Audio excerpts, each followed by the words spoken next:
So this is the first edition of the Khudila television channel, broadcast daily on online, not on satellite or terrestrial platforms. This is an online, internet only broadcast. Apart from that, we are broadcasting original materials, originally researched, investigated, analyzed, and original in the context of comparisons with any other broadcast program from any platforms or any technical kind of carriers. For example, Sky Television carries a number of satellites channels from the UK, as do other its counterparts from the rest of the world, mainly from the Western Europe and the North American centers of broadcasting. These are the technical details, but the contents are original, as I have said before, and the contents are originally researched, investigated, updated, fact-checked, and are available as contents on the record, comparable to any other broadcasting programs and broadcast programs or outlets. These are the limitations in terms of the accessibility, because people have been brainwashed into comparing or assuming that television necessarily means, or mainly means, or has mainly meant the watchable items on a television set. And most of that has been what is called terrestrial, like the BBC, ITV, and BBC Two as well, for most of the decades since the television broadcasting system was introduced. That has undergone several technical changes in terms of accessibility, in terms of broadcasting content. And when we refer to content, we don't say just literally content. We say content in context. Content about the contents of the, let's say, Fleet Street, that is to say, the London-based publications, daily newspapers, which are analyzed exclusively by ourselves. By exclusive, we literally mean exclusive. There is no kind of broadcaster, broadcasting organization, or broadcasting organization's presenter or presenters, including those coming from Russia, Iran, as supposed opposites to the American and the North American and the Western European kind of governments and the regimes. Same applies to China. India is a different kind of mixture. But essentially, the Indian kind of operations mimic, in terms of the narrative, in terms of the kind of political coverage, they mimic and they imitate and they copy what they think is the narrative coming from the USA and North America. And despite the fact that these are outlets are supposedly independent of the particular regimes in the Western countries, the actual contents of what they broadcast and the bias they show prove that that is a false suggestion, and that the fact is that they are all proposing to the rest of the world that what they are broadcasting is independent of interference and control of the government in the countries from where they are broadcasting. For example, the USA has the largest number of outlets. And proportionately, the other North American kind of sphere is Canada, which is demographically much smaller in terms of the numbers of people living in the huge territory that is called Canada. But the essential political narrative is the same. And this includes the fact that when Donald Trump began his hateful kind of agenda after assuming the office in the White House,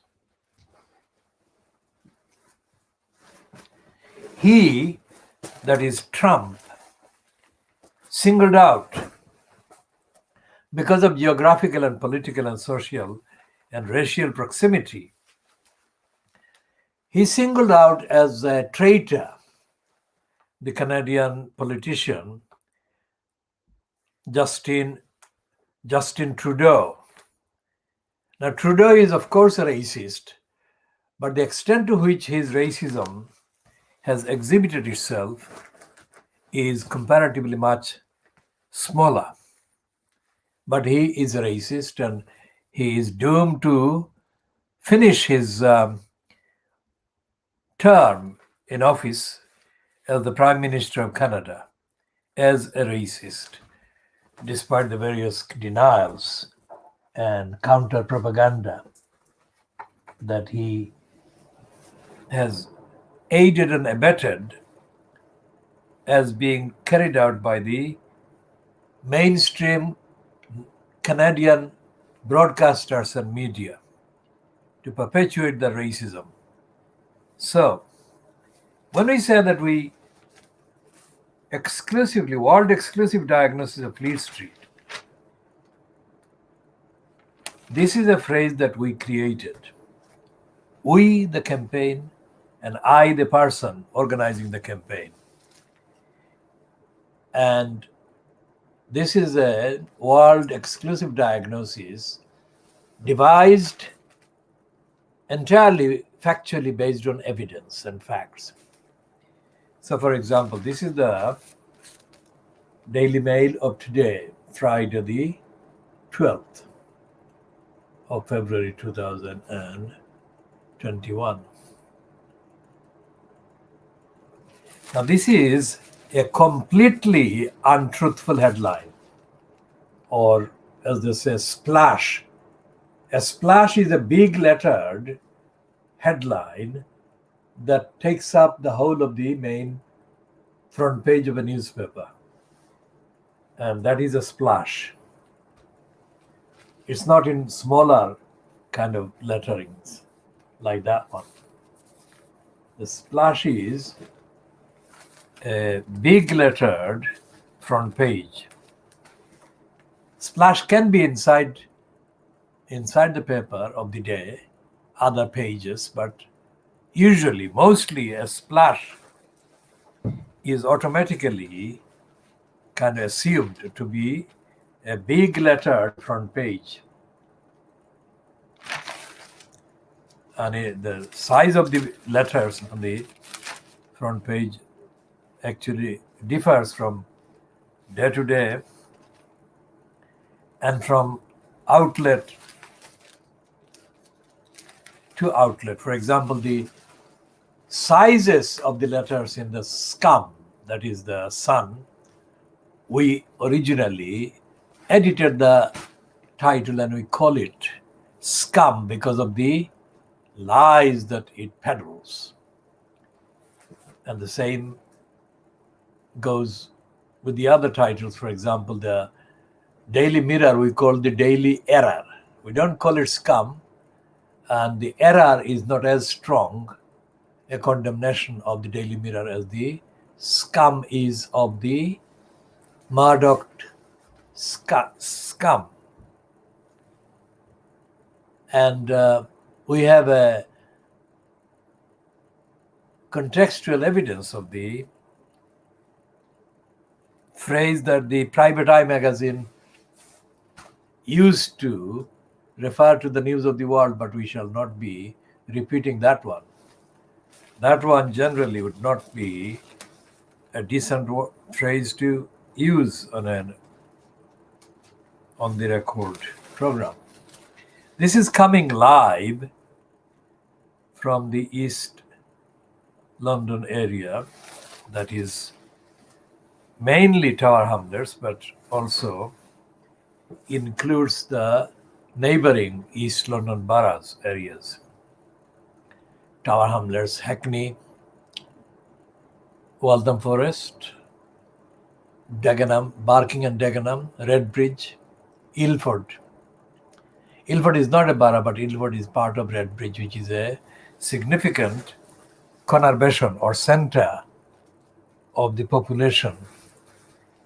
Ilford became like Golders Green in the northern part of London today, a significant center for the Jewish population or the Jewish people for a long time. So Ilford has got a lot of Jewish kind of heritage or Jewish traditions and signs of the Jewish community doing politics, social work, etc.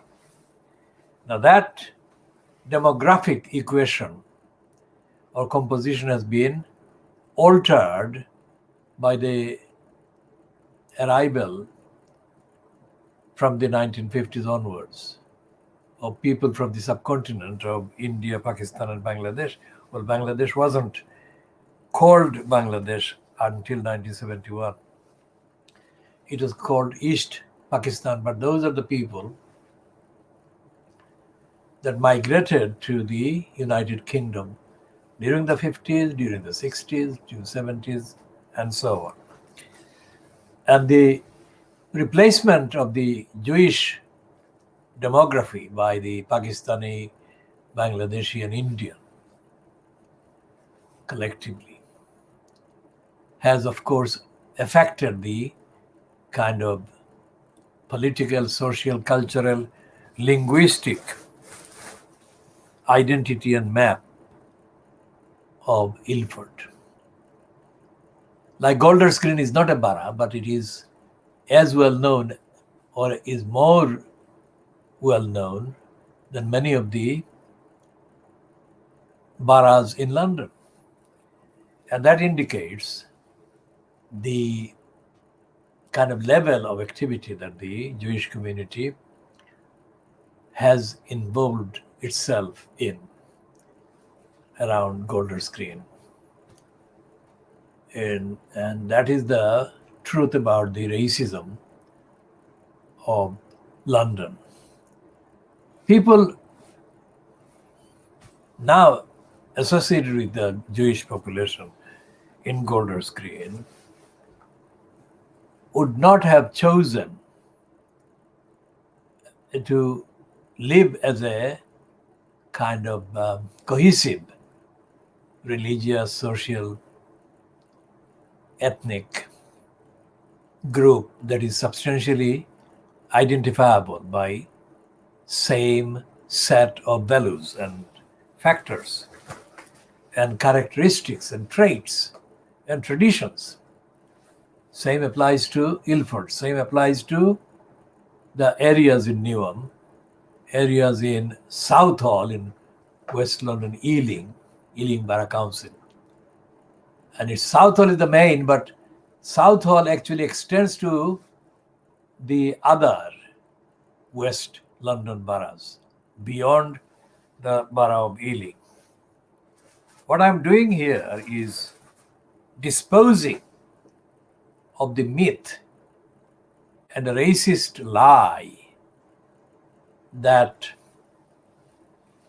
people of these particular backgrounds have chosen, have opted to live apart from the majority indigenous, gullible Little Englanders, their neighbors.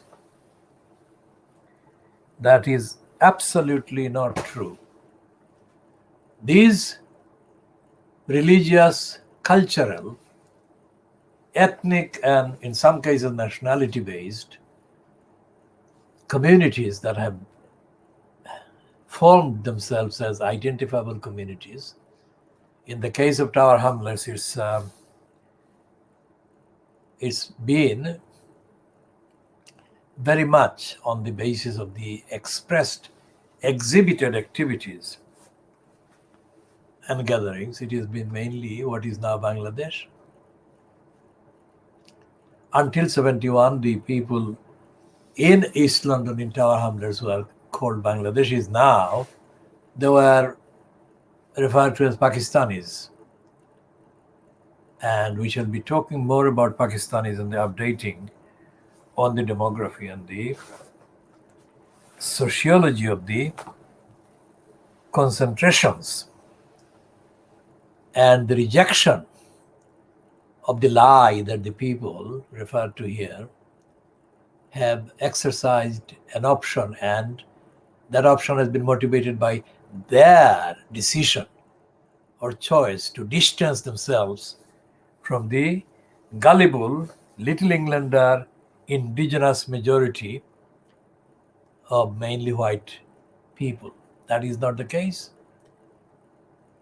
What has happened is that the indigenous Little Englander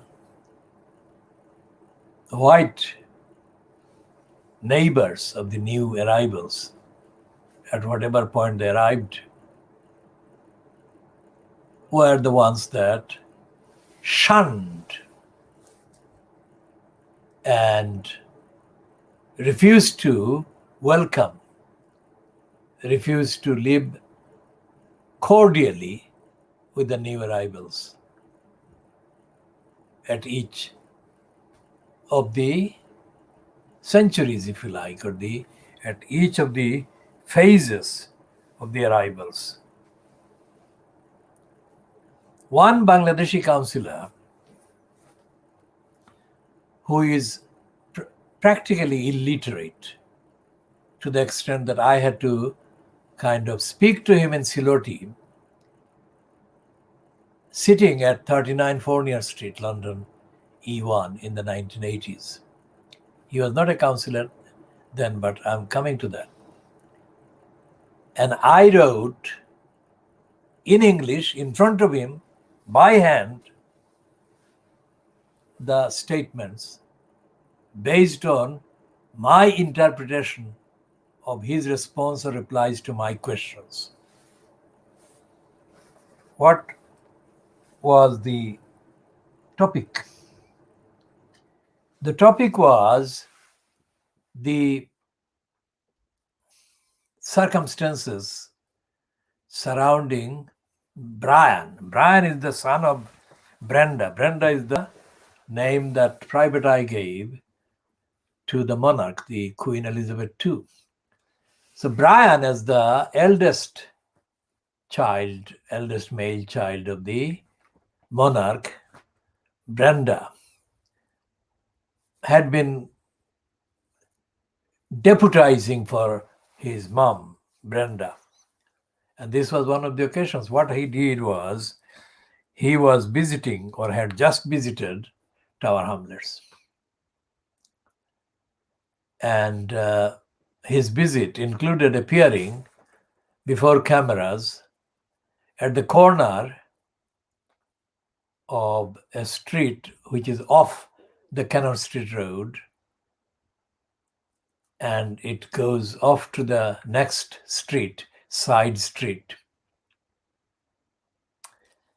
And that little side street, the smallest side street, which connects the Cannon Street Road and the next road, side road, is called Sly Street, S-L-I, Sly, as in lying, as in kind of avoiding responsibility, as in being corrupt and sneaky and dishonest. So the corner of the Rampart Street, which is the side street, that Sly Street goes into from Cannon Street Road. there was this gathering of Brian in front of the camera crews. And Brian was accompanied by the then occupant in the post of the what is called ceremonial mayor in the London Borough of Towners Council. That happened in 1987, I think. Or we can actually fact check and get the exact date. I was taking pictures of the gatherings. And after all of this happened, I sat down with this no longer councillor, but at the time an up and coming member of the Lib Dems or the Liberal Democrat or Social Democrats. Liberal Social Democrats, which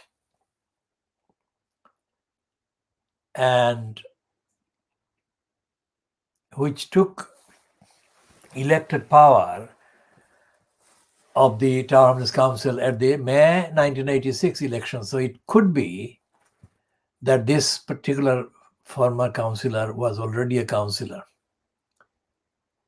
But what I'm trying to suggest here is that the role that I played in creating him as a personality that readers of English language publications could access and judge his validity by. That is the point I'm making here. And the reason I'm making this point is that while he is illiterate all these years, and he cannot be trusted to independently put together a single paragraph of analysis in English, which is the language in use in Britain. Years after he ceased to be a councillor, this one, in a conversation with me, held not far from the Cambridge Heath Road. In a conversation that I started by asking him what he was doing for the community. And by the community, I meant mainly the Brick Lane area and the rest of the neighboring, adjoining sites and estates. We spoke insularity.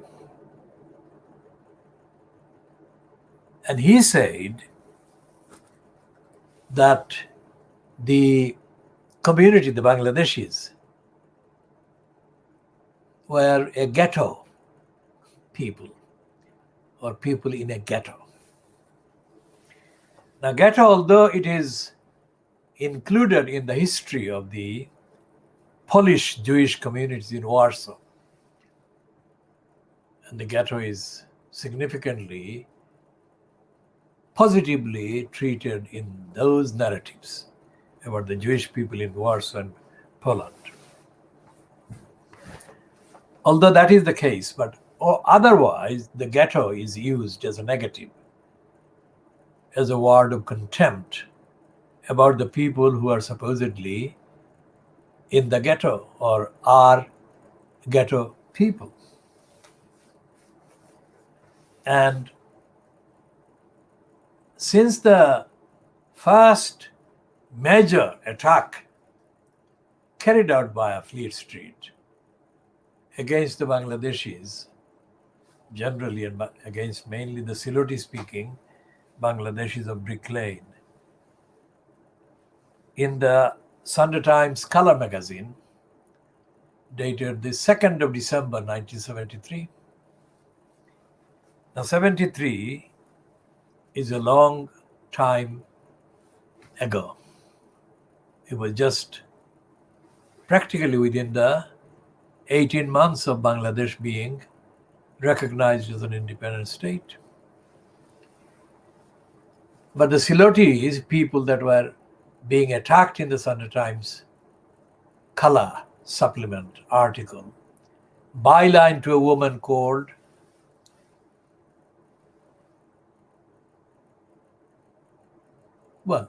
she's a racist. but her published name was Leslie Garner. Now, Leslie Garner hadn't got a clue as to who the Silotes were or what the history of this struggle against racism in this country was, or why the Silote speaking people were so significantly resident in Brick Lane in the 1970s when she decided to write that racist, ignorant piece. So she was treating the Silote speaking Bangladeshis generally as a ghetto people in the worst possible sense. And that is the sense in which this ex-Tower Hamlets councillor who was speaking to me near the Cambridge Heath Road in the late 1990s, he was condemning and treating the Bangladeshis with contempt when he said that they were ghetto people. Now, this is typical dishonesty of the worst kind, typical treachery, ingratitude, and pettiness and stupidity of the worst kind. Because this same councillor would never, ever have got anywhere near an elected post in any other council where the main electors were not substantially of Silote background, which he is from as well. And that is the connection. These treacherous comments, ungrateful comments, ignorant comments, dishonest comments, ill-informed comments, and stupid comments, if they could be made to me, which was the case, then they must have been made in a more offensive, more treacherous, more ignorant, more corrupt, and more servile mental slavery to the racist status quo way, when these individuals were communicating with the Little Englander majority or addressing a Little Englander audience. So, what right have these councillors have to occupy the positions they do? They don't, because they're liars and they're traitors, and they have shamelessly forgotten how they got there.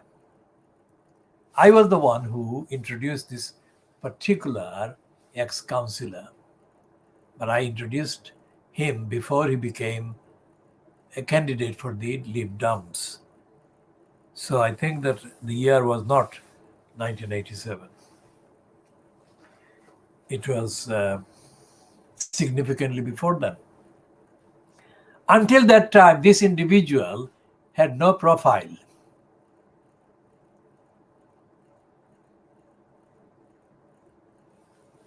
So, when we say that this is a Khudilar campaign television channel, which is carrying exclusive diagnostic materials, we mean that and a lot more. The references that I have just made, of course, briefly compared to the extent of detail that the piece warrants, the references that I've made so far about that particular councillor are references that are central to the understanding of the actual battle that is going on against racism, and the battle that is being betrayed, adulterated distorted by mainly literally uneducated, illiterate Bangladeshi councillors and their so-called literate counterparts.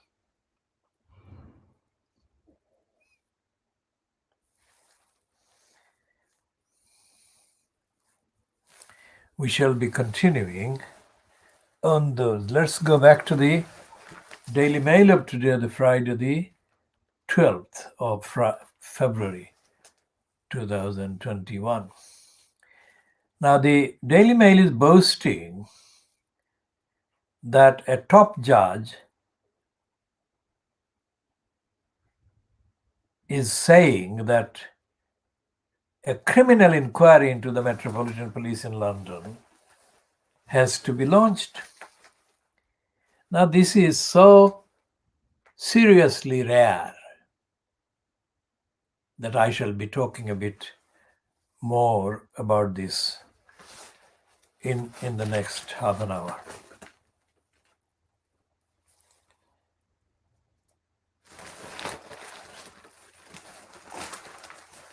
Well, this is the two-page spread by the Daily Mail peddling this judge who is called Henriques. Ex-law chief's explosive letter to Priti Patel after Daily Mail's police revelations. Now, this bragging, boastful piece about the investigative journalism by the Daily Mail is completely untruthful. And it's dishonest because Priti Patel is the Home Secretary who launched serial attacks on the humanity of the asylum seeking dozens that were trying to cross the channel between France and England. And Priti Patel was given the biggest series of propaganda against the asylum seekers by the Daily Mail. That is worth remembering because the denial of human rights perpetrated against the children and women and young persons desperate to escape persecution, poverty, hunger, and starvation in their countries was done by the Daily Mail on a level that is far worse than anything allegedly suffered by the former Conservative Home Secretary, who committed rape and child sex abuse against white children and who was investigated by the Metropolitan Police.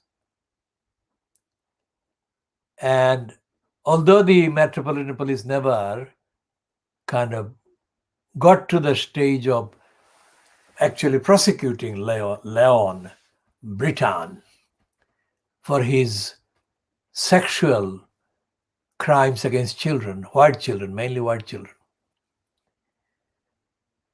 The fact that he was involved as part of the rapists of white children, the gang of former or at the time active political office holders and clergymen mainly, that was on a level. The crimes were on a level that frenetic efforts were made by Leon Brittan and his co-perverts and sexual offenders against children.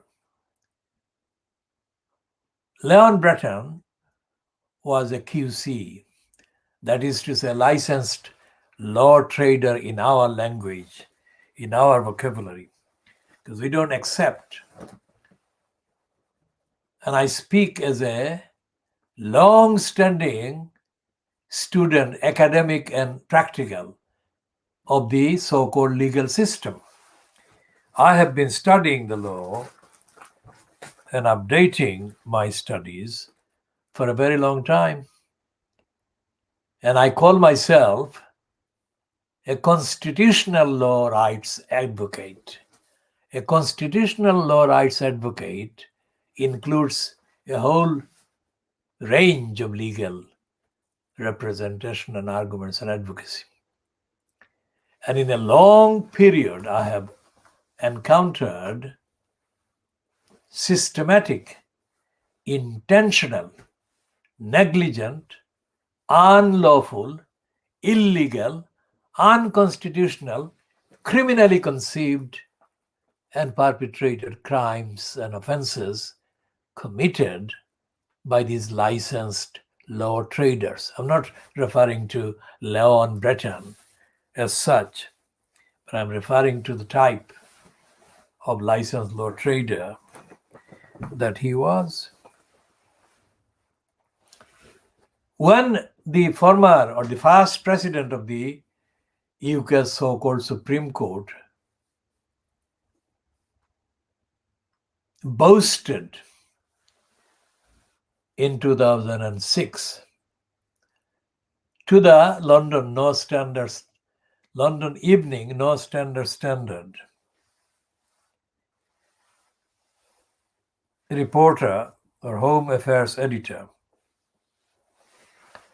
that once Brexit would be done, London, he didn't say England even, he didn't say UK, he didn't say Scotland,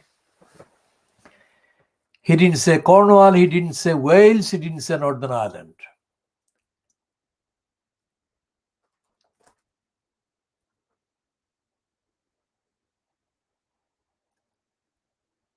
This ex-Supreme Court president boasted about London. What his boast was centered on was the long record of the prostitute role played by the London courts. Prostitute role means, in this context and on the facts, the role they played in twisting the law, distorting the law, lying about the law in return for an on-payment of huge sums of money by huge numbers of criminals that treated the London High Court, mainly the Queen's Bench Division, but not exclusively, but mainly as the judicial brothel where they would arrive with huge sums of cash with which they would buy the prostituted services of the High Court, Queen's Bench Division, in the main. And the reason why I am saying Queen's Bench Division in the main is because on the evidence, on the records, the Queen's Bench Division, which is numerically the largest of the so-called divisional courts of the High Court, and there is a Supreme Court, and underneath that are the divisional courts. And the Queen's Bench Division is the biggest numerically divisional court because it handles or processes the largest number of litigation, that is to say court actions. And what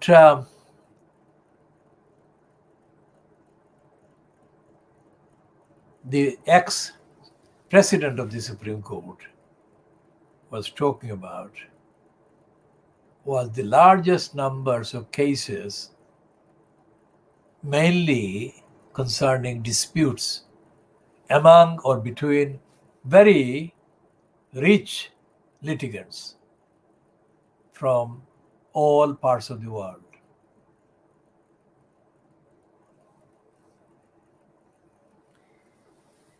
So, what he was saying, this ex-president of the Supreme Court,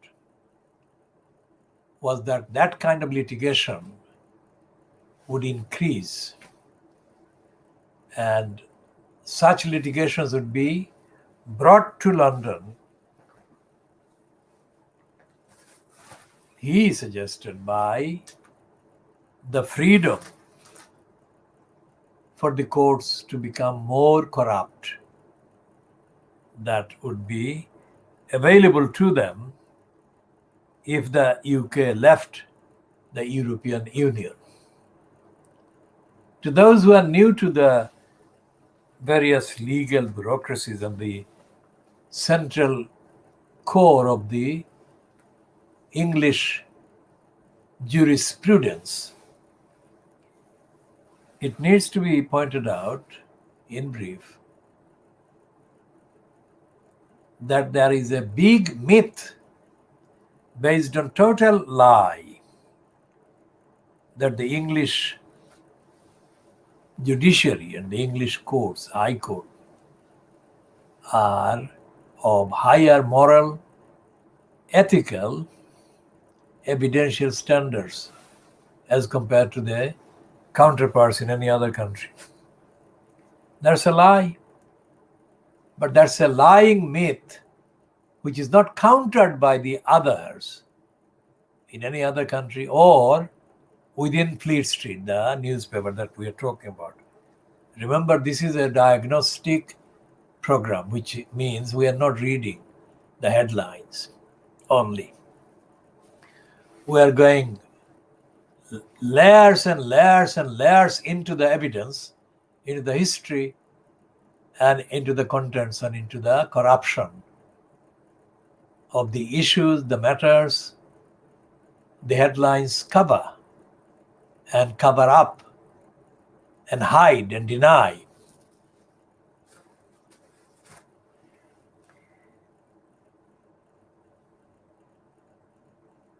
Now, this judge demanding probe into the yard.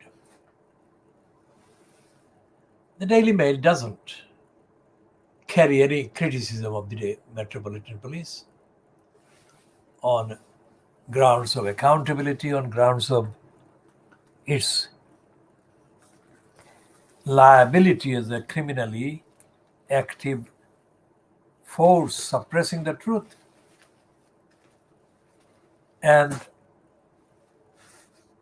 we have discussed before, not today, but on previous days, the Daily Mail ran a series of allegedly kind of investigative, critical pieces about the Metropolitan Police and its handling of the racist murder of Stephen Lawrence in April 1993. We have said that the Daily Mail did decide to publish a front page splash, one word, splash. And it said that the murderers of Stephen Lawrence, it called them murderers. It called them murderers during the comparatively heated initial stages of the inquiry into the murder by racists of Stephen Lawrence. And the inquiry was kind of being chaired by an ex-judge, Macpherson. And the biggest objection came from the racists, the murderers, who argued through their lawyers, so-called legal licensed law traders, that they were being denied justice and fairness because they are being called all sorts of things, including murderers. So the Daily Mail decided to put that to their test and challenge them to sue the Daily Mail if they were right, that is to say, that their denial of the responsibility for the murder of Stephen Lawrence, if they were innocent of the charge of being murderers, then they would be able to pursue that allegation as splashed on the front page of the Daily Mail by going to the High Court. Now, the Daily Mail did that because the editor of the Daily Mail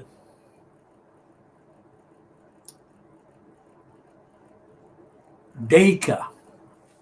Now, I had, in terms of communications and challenges, encounters with this same editor while he was editing the Times some years before he was appointed by the Daily Mail, Paul Dacre. Now, my evidence showed clearly that Paul Dacre was a racist. The reason for saying that is that I sent a series of letters against a woman called Libby Parvers. Libby Parvers was a presenter on the BBC Radio for many, many years. And this time, in the first part of the 1990s, I became embroiled in serious challenges to the Times, as based on the cruelty to cats that Libby Parvers had published in the Times in her column. So without going into the details of the cruelty to cats that Libby Parvers supported, let's say that Paul Dacre, D-A-C-R-E, Paul Dacre was no stranger to me, or I was not a stranger to him. By the time, years later, that he decided to run this splash on the Daily Mail, calling the four racists who had murdered Stephen Lawrence racists, murderers. And Paul Dacre played very much to the gallery of readers and the public who were aware of the fact that the London Metropolitan Police had failed to do the investigation and arrest the criminals and prosecute them immediately after the murder. So that sense of outrage and discontent runs as an undercurrent in the public opinion and attitude towards the London Metropolitan Police, regardless of what the subject is. The police are seen as being on the side of the main perpetrators of crime in London. And apart from the fact that the Daily Mail under Paul Dacre ran that splash against the four murderers, there has never been anything like the demand for investigating the police made by a former judge, as is the Daily Mail's case today, using this ex-judge, Henriques, as demanding that the London Metropolitan Police, which it calls the Yard, needs to be investigated. So this is not about the racism of the Metropolitan Police, the racist kind of upholding and backing by dozens of courts and in dozens of, if not hundreds of court cases, the role of the police as committing racist crimes. It's not something I'm saying, it is on the records.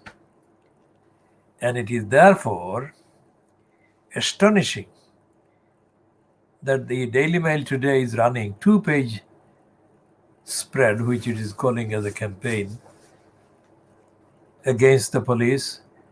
It is saying harassing Leon Bretton. Now, anyone who knows about the contents of what we broadcast would know that one of our main narratives, one of our investigative narratives, moral narratives, ethical narratives, factual narratives, contains express references to the international conventions, international treaties, international declarations, international agreements that the UK as a state remains signatory, signed up member of. And the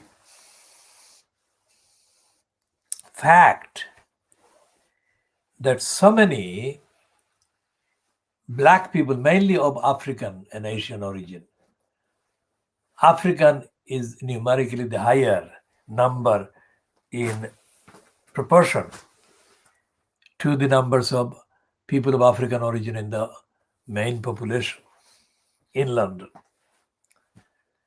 Far too many people of African origin, mainly young African origin males. There have been females, but the numbers of males exceeds the numbers of females, victims of deaths in custody. Now, this is not something that has happened only once or twice or 3 times. It has been going on for decades.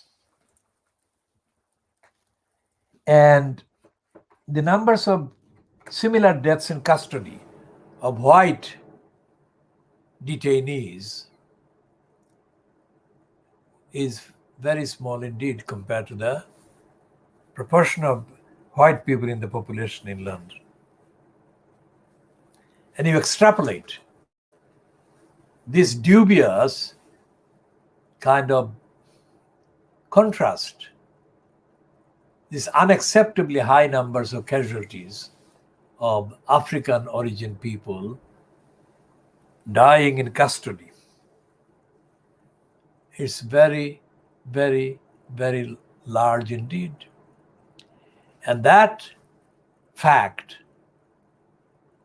the fact that it happens is in contravention of the United Nations charters, declarations, agreements, and the European Convention of Human Rights and the Convention requirements on signatory member states to apply the conventions and safeguard people. So that is the diagnostic way we examine the evidence. Diagnostic way of the Fleet Street Papers. So we said the world exclusive diagnosing Fleet Street. This is part A. And it is about the role of the Daily Mail in pretending today or pretending this week that it is demanding inquiries into the role of the London Metropolitan Police in fomenting, it is saying, not necessarily using the word fomenting, but we are saying it, fomenting, inciting hatred and vilification against Leon Brittan.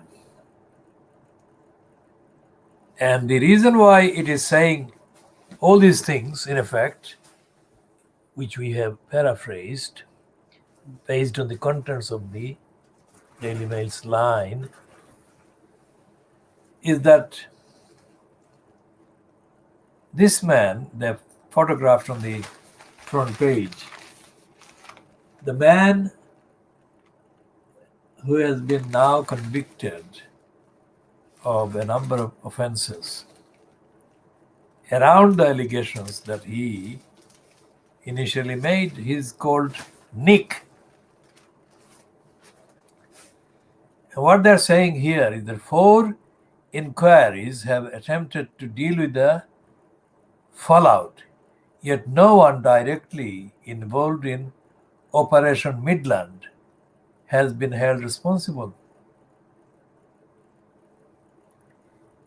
And what they're saying is that this man who started the investigation into Leon Brittan et al., and they've said in yesterday's Daily Mail, which we have diagnosed, they have said that Tom Watson was the one that committed the worst scandal by fueling the rumors and the claims and the charges against Leon Brittan and his co-accused. Now, none of the inquiries that have been ongoing or have taken place have conclusively, really factually exonerated Leon Brittan. And they cannot be, or could not. And here is a fact checking point. Sexual abuse of children in England. Sexual abuse of children in England by people in power and authority has been ongoing for a very long time. And the secrecy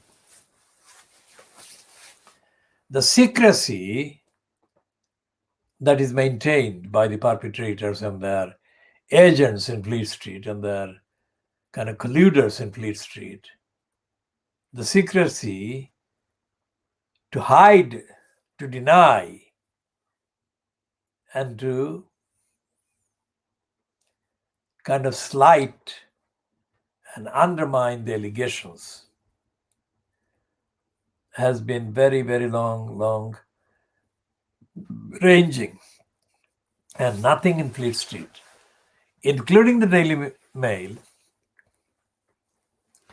has put this sentence together, this picture together as I have just articulated. And none of the other papers, so-called rivals, commercial rivals of the Daily Mail, for example, the Daily Mirror, or for example, the Guardian, or the Times, or the Sun, or the other titles, Daily Suppress, Daily Star, none of those others have done any investigation,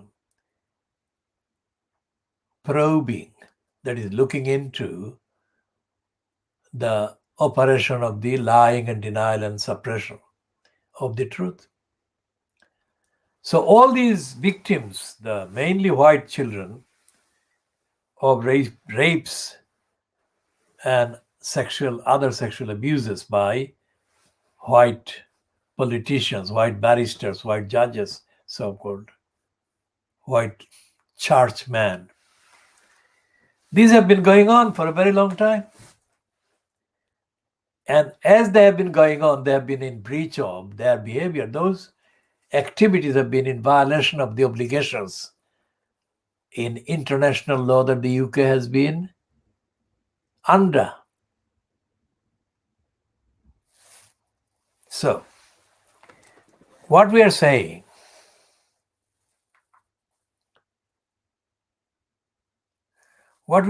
here is that the Daily Mail today, Friday, is lying. And if it is lying about such a serious matter as the organized systematic abuse of children by the establishment that is made up of so-called licensed law traders,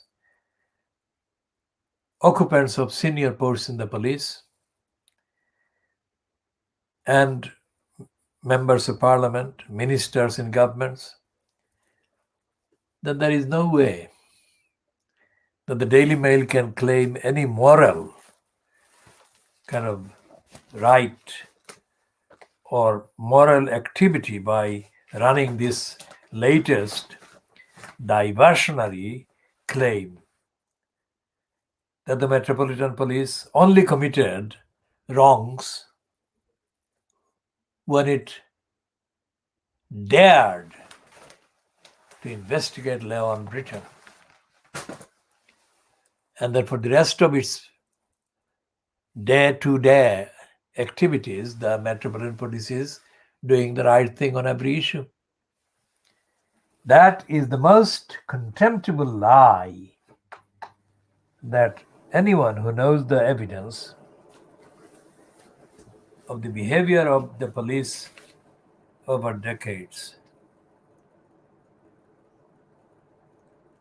is challenged to deal with. And it's a challenge to deal with that because there is no accountability in place in Britain as required by the UK's status as the signatory to all these conventions, agreements, treaties.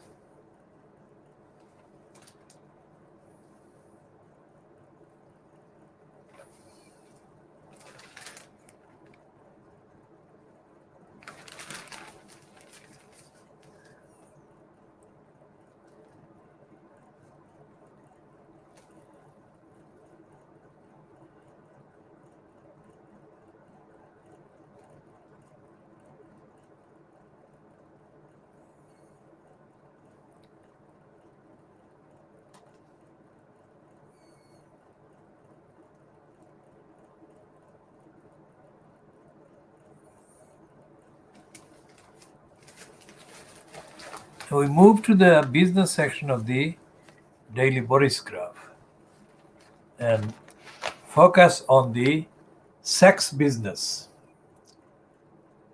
This woman is being featured here in a propaganda piece, praising her as having become a billionaireess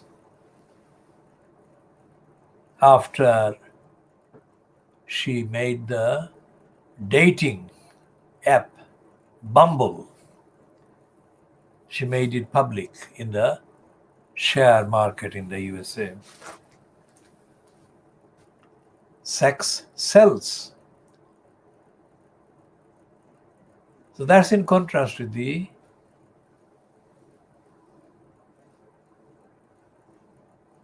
apparent despising